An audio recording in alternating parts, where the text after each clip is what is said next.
আসসালামু আলাইকুম সম্মানিত দর্শক, যে যেখান থেকে আমাকে দেখছেন এবং শুনছেন, আপনাদের সবাইকে আন্তরিক ধন্যবাদ এবং শুভেচ্ছা। আপনাদের এই ভিডিওতে আমার না বলা অনেক কথা বলার আছে। না বলা কথাগুলো বলার আগে এই ভিডিওতে আমি যে শিরোনামটি ব্যবহার করেছি সেটা হলো আসিফ এবং মাহফুজের বিদায় ঘণ্টা বেজে গেছে। এই বিষয়টা আপনাদের সামনে পরিষ্কার করেই না বলা কথাগুলো বলার চেষ্টা করব। বর্তমান অন্তর্বর্তী সরকারের প্রধান উপদেষ্টা, শান্তিতে নোবেলজয়ী অর্থনীতিবিদ অধ্যাপক মোহাম্মদ ইউনূস সাহেব বাংলাদেশের রাষ্ট্রীয় ক্ষমতা গ্রহণের পরই বিদেশি একটা সংবাদ মাধ্যমে তিনি সাক্ষাৎকারে নিজের মুখে বলেছিলেন তাদের নিয়োগকর্তা হলো এই ছাত্ররা, অর্থাৎ এই সমন্বয়করা। এই সমন্বয়করা শখের বশে একটা রাজনৈতিক দল গঠন করলেন এবং সেই রাজনৈতিক দলের পৃষ্ঠপোষকতার দায়িত্ব পালন করলেন অন্তর্বর্তী সরকারের প্রধান উপদেষ্টা অধ্যাপক মোহাম্মদ ইউনূস। অনেকে এই রাজনৈতিক দলটাকে কিংস পার্টি বলে ডাকেন। এনসিপি, ন্যাশনাল সিটিজেন পার্টি, এই রাজনৈতিক দলটার বিভিন্ন স্ববিরোধী কর্মকাণ্ড বাংলাদেশের মানুষ দেখে অনেক আগেই বুঝতে পেরেছিল এই রাজনৈতিক দলটা বাংলাদেশের টেকসই রাজনৈতিক ব্যবস্থা বা বন্দোবস্তের কথা যে তারা বলেন সেটা আনয়ন করতে পারবেন না। সেটারই বহিঃপ্রকাশ ঘটতে থাকে। সর্বশেষ ঢাকা বিশ্ববিদ্যালয়ের ছাত্র সংসদ নির্বাচনে, অর্থাৎ ডাকসু নির্বাচনে তাদের ছাত্র প্যানেলের যে ভরাডুবি, একদম অতল গহ্বরে ডুবে যাওয়ার মতো অবস্থা হলো, সেটা দেখেই বাংলাদেশের মানুষ এই রাজনৈতিক দলটার শেষ পরিণতি দেখার জন্য অধীর আগ্রহে বসে আছেন।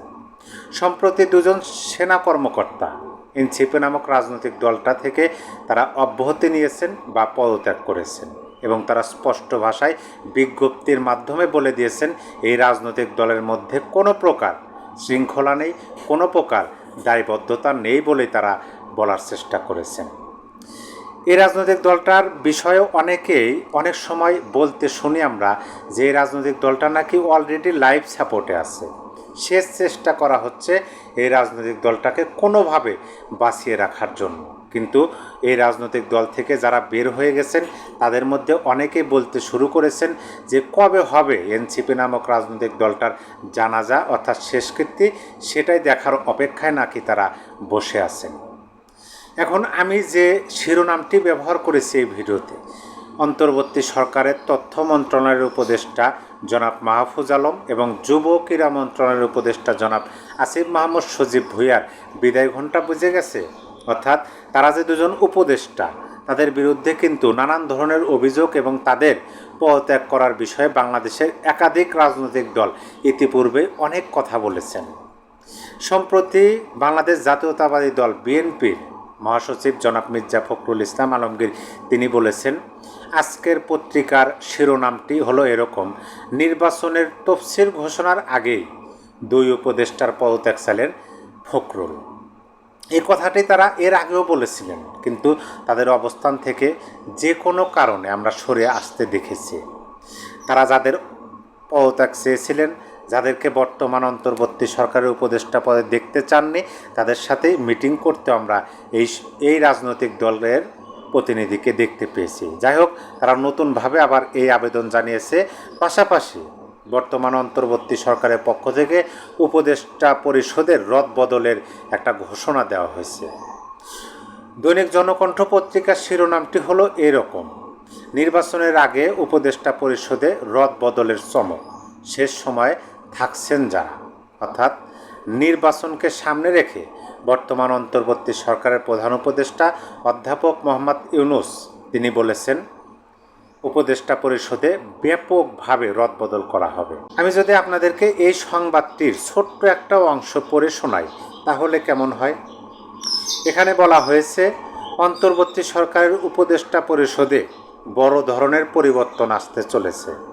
দায়িত্বশীল সূত্র জানিয়েছে, ছাত্র প্রতিনিধি দুজন সহ কয়েকজন উপদেষ্টাকে বিদায় জানানো হতে পারে। পাশাপাশি গুরুত্বপূর্ণ দপ্তরে আসছেন নতুন মুখ। আগামী 1 মাসের মধ্যেই এই পরিবর্তন শুরু হবে বলে আভাস মিলেছে। অন্তর্বর্তী সরকার এই ঘোষণাটি দিয়েছেন তিনটি মূল লক্ষ্য সামনে রেখে। সরকারের মূল লক্ষ্য তিনটি হলো: নির্বাচনের আগে মন্ত্রণালয়গুলোর কাজের গতি বাড়ানো, 2 নাম্বার বিতর্কিত উপদেষ্টাদের ইমেজ রক্ষা করা, 3 নাম্বার কাজের চাপ বন্টন করা।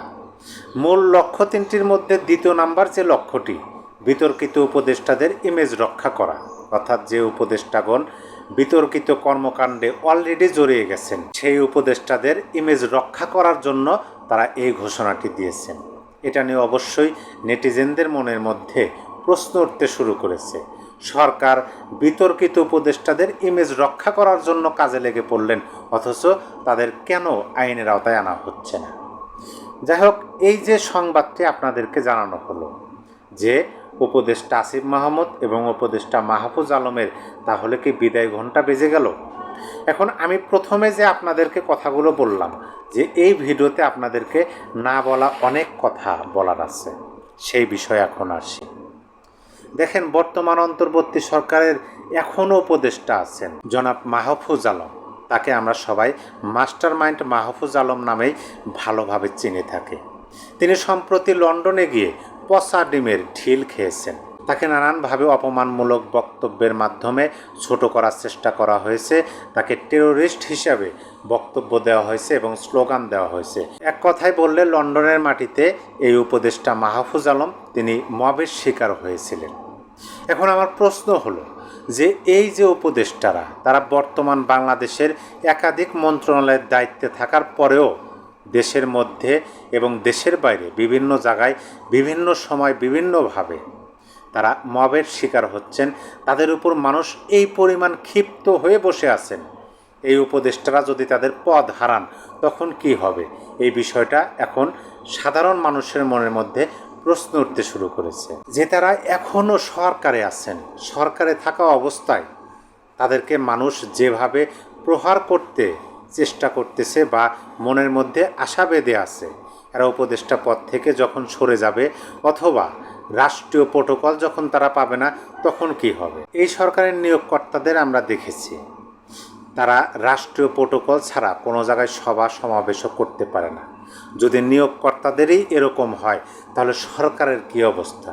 এখন আমার মনের মধ্যে নানান সময় নানানভাবে প্রশ্নের উদয় হয় যে এই সরকারের উপদেষ্টারা যারা বিভিন্ন সময় বিভিন্নভাবে বিভিন্ন জায়গায় মবের শিকার হচ্ছেন, যদি প্রকৃতপক্ষেই বর্তমান অন্তর্বর্তী সরকারের উপদেষ্টা পরিষদ থেকে এই দুজন উপদেষ্টাকে সরিয়ে দেওয়া হয় এবং তাদের যদি রাষ্ট্রীয় প্রোটোকল না দেওয়া হয় তাহলে তাদের কি হবে?